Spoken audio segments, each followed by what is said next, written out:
Let's talk about Ukraine. So much focus in the Middle East lately. Ukraine really sort of went to the sidelines. Meanwhile, we've seen Russian forces advancing. There'd been a stalemate for a long time. There was all that hope of that Russian sort of pushback. Sorry, apologies, the Ukrainian pushback, which just didn't really ever materialise in any meaningful way. And we know they've been running out, frankly, of lethal weaponry to be able to fight the Russians. The Russians basically, although losing hugely more men, losing hugely more of their weaponry, have just been able to replenish. They're on a wartime footing. Was it 40+% of the government spending now in Russia is now on the war effort? And they're, of course, a massive country with a huge number of men to conscript. And the Ukrainians are being forced back and back.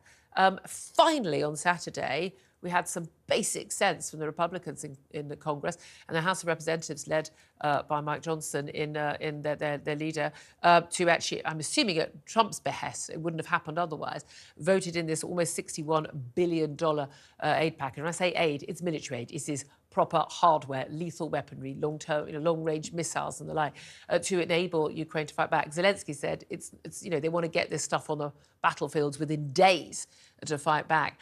Is this going to be enough to defeat the Russians, or are we just going to be living in a permanent stalemate? Well, we can only hope so, and we are reliant on them to do so.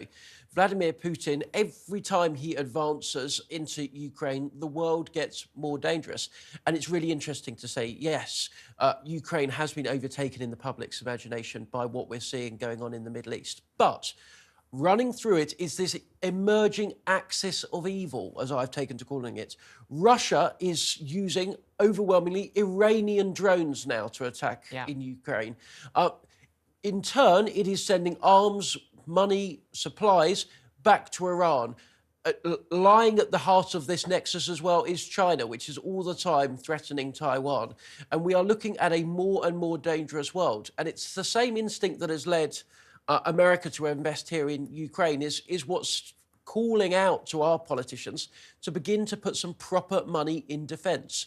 We have lived the last few decades, it hasn't always felt like it, but in a time of comparative peace. Yes. We are now waking up to a world that is much more dangerous. It is every bit as dangerous as the world was in the height of the Cold War. Yeah, indeed. And what do you make of Penny Mordaunt, former Defence Secretary, now Leader of the Commons, calling on us to get an Iron Dome sort of defence missile system in the same way that Israel has? I mean, it's pie in the sky, that, isn't it, realistically? I mean, Israel's a much smaller country and it's been basically funded by the Americans. The Israelis couldn't afford that or have the technology for that.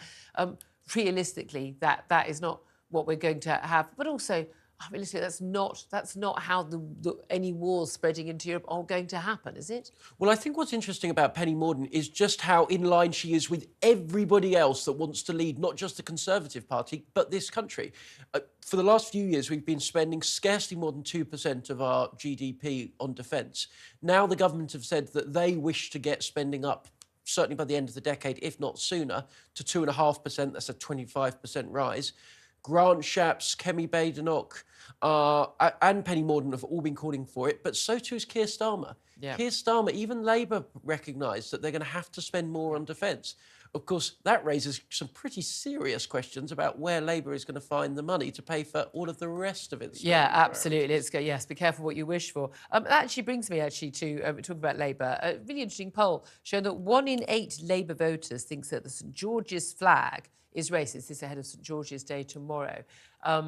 It is interesting. I have to say, I was really surprised that it was so low. Yes. I'm amazed that anyone thinks. I mean, I can picture that my childhood, the wonderful St George's Cross had been completely sort of taken by,